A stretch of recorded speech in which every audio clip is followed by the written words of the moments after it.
2077 को सभाध्यक्षज्यू प्रमुख अतिथिज्यू अघि गइसक्नु भएको छ र ड्यासमा आसीन विशिष्ट अतिथिज्यूहरू र विभिन्न चर्चहरूबाट आउनुभएका पास्टर अगुवा अनि पत्रकार साथीहरू र सबै दाजुभाइ दिदीबहिनीहरूमा म जय मसीह अनि क्रिस्चियन अभिवादन म भन्न चाहन्छु। राष्ट्रिय क्रिस्चियन महासंघ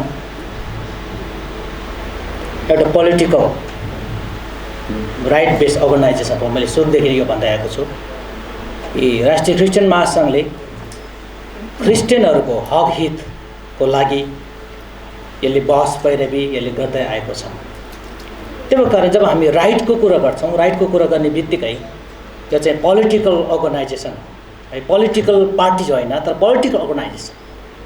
यसले चाहिँ किनभने रिलिजियस फ्रिडम अथवा धार्मिक स्वतन्त्रता चाहिँ यो फर्स्ट एन्ड फरमोस्ट राइट भन्छ। अहिले अमेरिकाको यो स्टेट डिपार्टमेन्टले यो इनिसिएटिभ लिएको छ। यदि धार्मिक स्वतन्त्रतालाई स्थापित गर्न सकेन भने हामी अरू अधिकारहरूको हामी परिकल्पना गर्न सक्दैनौँ। त्यही भएर सबैभन्दा पहिलो कुरा चाहिँ सम्बोधन गर्नुपर्ने चाहिँ धार्मिक स्वतन्त्रता नै हो। अनि धार्मिक स्वतन्त्रता भन्ने बित्तिकै चाहिँ हाम्रा नेपालका राजनीतिक नेताहरूले बुझेको जस्तो खालि आफ्नो धर्म मान्न पाउने मात्र होइन। त्यो त हामी हिजो पनि थियो, आज पनि छ, भोलि पनि हुनेछ। हामी योभन्दा अगाडिको राष्ट्रिय जनगणना यो 2011को सेन्ससलाई हामी हेऱ्यौँ भने त्यहाँ क्रिस्चियनहरूको सङ्ख्या चाहिँ 1.4 अथवा झन्डै 3 लाख चन्चुन त्यो डाटा देखाएको छ। अनि यो चाहिँ स्ट्याटिकल्ली तथ्याङ्क रूपमा क्रिस्चियन कम्युनिटीलाई रिकग्नाइज गर्यो, तर लिगल्ली अथवा कानुनले यसलाई मान्यता दिन अझै पनि सकिरहेको छ। त्यो भएर मान्यता दिन नसकेको कारणले अहिले राष्ट्रिय क्रिस्चियन महासंघले यो धार्मिक स्वतन्त्रता विशेष गरी क्रिस्चियन जो चाहिँ मार्जिनलाइज ग्रुप हुन्, जो चाहिँ अल्पसङ्ख्यक समुदाय हुन्, यसलाई स्थापित गर्नको लागि अहिले बहस पैरवी गर्ने काम भइरहेको छ। हामी अघि हाम्रो यो state of Nepal Christian community 2021 को जुन हामी सर्वे गर्दैछौँ, यसको बारेमा हाम्रो सर्वेज्यूले भन्नुभयो हामी किन राष्ट्रिय क्रिस्चियन महासंघले यो नेपालका क्रिस्चियन समुदायहरूको स्थिति 2021 हामी किन गरिरहेका छौँ। किनकि यो सेन्सस आफै, यो तथ्याङ्क सङ्कलन आफै, यो जनगणना आफै एउटा पोलिटिकल विषयवस्तु, एउटा राजनीतिक विषयवस्तु। त्यो भएर महासंघ चाहिँ त्यो राजनीतिक विषयवस्तुमा काम गर्ने, त्यसलाई बहस गर्ने भएको कारणले यो महासंघले गर्नुपर्छ भन्ने हामी मान्यता राख्दछौँ।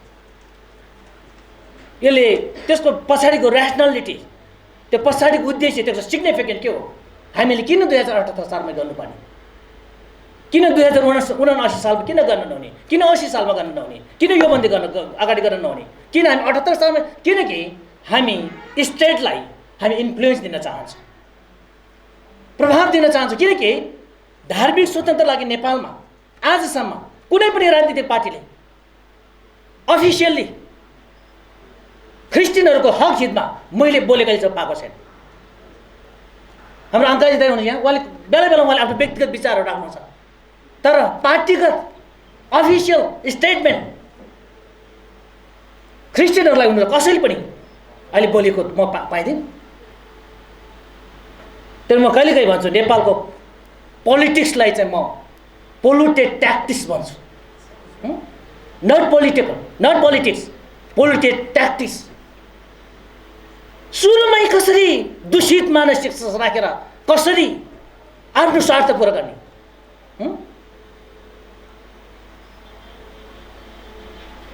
त्यो भएर यो जनगणनालाई हाम्रो के समझ यसले इन्फ्लुएन्स दिन्छ।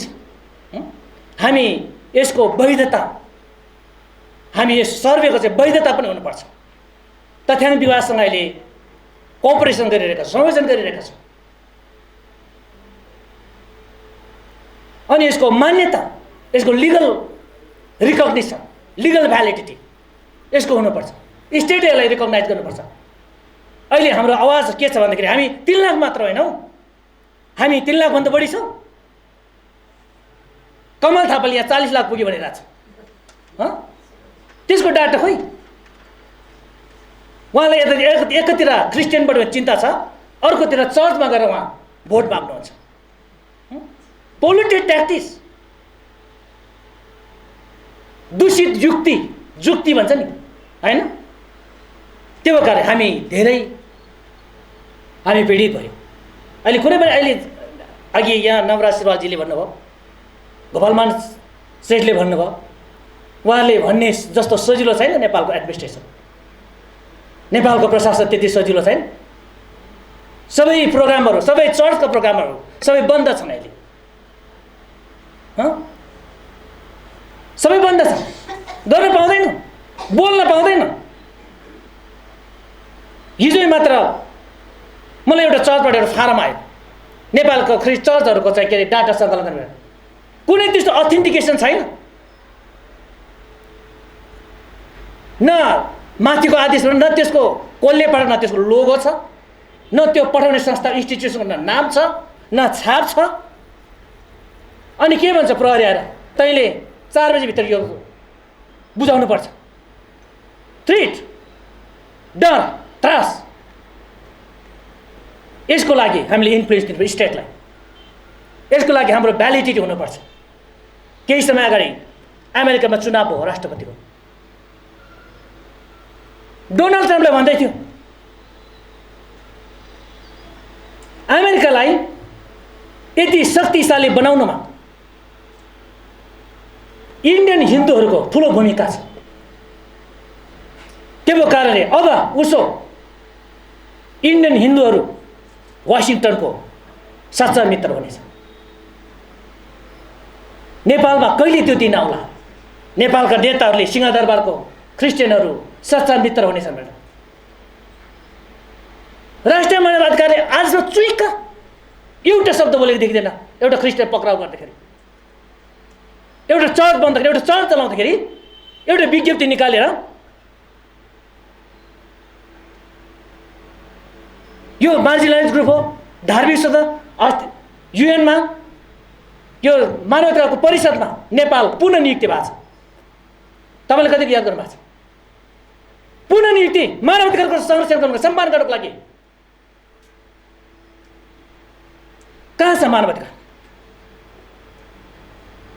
मेरो मुख बन्द गरेर मानवाधिकार,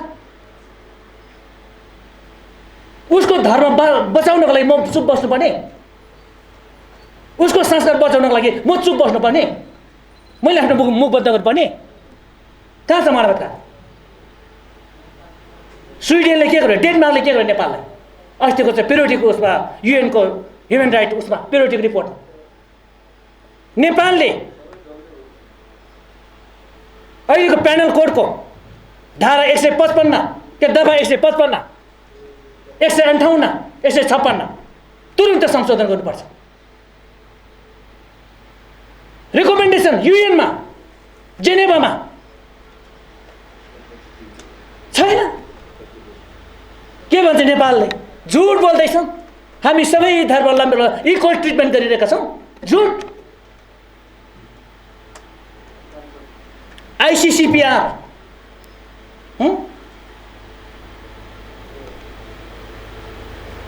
के अरे राजनीतिक तथा यो नागरिक अधिकार सम्बन्धी अन्तर्राष्ट्रिय प्रतिज्ञा पत्र महासन्धिमा के लेखेको छ? त्यसको पार्टी नेपाल 1991 रेटिफाई भएको छ संसदबाट। अनि इन्टरनेसनल कम्युनिटीलाई झुट बोल्ने। अनि मैले यति भने भने सामाजिक सञ्जाल भने त डलरै भन्छ मलाई, होइन? डलरै भन्छ। हामी यस्तो स्थितिमा छौँ। त्यो कारणले राष्ट्रिय क्रिस्चियन महासङ्घले नै किन यो जनगणना 2078 मा यो स्टेट अफ क्रिस्चियन कम्युनिटी भन्दाखेरि यो सङ्ख्याको मात्र आउँदैन। हाम्रो क्रिस्चियन कम्युनिटीले बुझेको छैन, सङ्ख्या मात्र होइन, यसको धार्मिक स्थिति कस्तो छ, यसको राजनीतिक स्थिति कस्तो छ, यसको सामाजिक, यसको एउटा सांस्कृतिक हाम्रो संस्कार छ नि। आज हामी इस्टर सन्डे मनाइरहेका छौँ, अस्ति हामी गुड फ्राइडे मनाइरहेका छौँ, क्रिसमस छ, हाम्रो आफ्नै विवाह छ, मृत्यु संस्कार आफ्नै छ, कल्चरल राइट, सांस्कृतिक अधिकार कहाँ छ? त्यो कारणले म किन यो राष्ट्रिय क्रिस्चियन महासङ्घले किन यो स्टेट अफ क्रिस्चियन कम्युनिटी 2021 यसको सर्वे यसको तथ्याङ्कसँग किन गर्छ भन्दाखेरि यो हामी इन्फ्लुएन्स दिन चाहन्छौँ। भोलि कुनै राजनीतिक नेता, राजनीतिक पार्टी यस्तो भएर आओस् कि नेपालमा 20 लाख क्रिस्चियनहरू रिकग्नाइज भएका छन्, यिनीहरूलाई लिगल मान्यता दिनुपर्छ। ल छैन, इन्स्टिट्युसन छैन, चर्चको एउटा इन्स्टिट्युसनल अपरेसन कस्तो हुने हो छैन, कसले हेर्ने हो? त्यो गर्नको लागि पनि राष्ट्रिय क्रिस्चियन महासङ्घले यसलाई पहल गरिरहेको छ। तपाईँलाई म अनुरोध गर्न चाहन्छु, तपाईँले नेपालमा भएको जति पनि चर्चेसहरू छन् तपाईँले भन्नुहोस् आज नै कि राष्ट्रिय क्रिस्चियन महासङ्घले जुन तथ्याङ्क सङ्कलन गर्दैछ, नेपाली क्रिस्चियनहरूको स्थिति, सामाजिक स्थिति, आर्थिक स्थिति, सांस्कृतिक स्थिति, धार्मिक स्थिति कस्तो छ, त्यसको लागि आजदेखि नै तपाईँहरूले त्यो सन्देश तपाईँले दिनुहोस्। हामी कोही पनि म्यानिपुलेट हुनु हुँदैन। त्यसैले राष्ट्रिय महासङ्घले नै किन यो गर्नुपर्छ भन्ने मलाई बोल्न दिनुभएको थियो। यही कारणले एउटा कुरो चाहिँ यो आफै एउटा पोलिटिकल, जनगणना आफै एउटा राजनीतिक विषयवस्तु हो र महासङ्घ चाहिँ राजनीतिक अधिकार बेस्ड आधारित एउटा संस्था भएको कारणले महासङ्घले गर्नुपर्छ भन्ने मेरो मान्यता राख्दै, मेरो अभिव्यक्ति राख्दै बिदा हुन चाहन्छु। जय मेची, नमस्कार।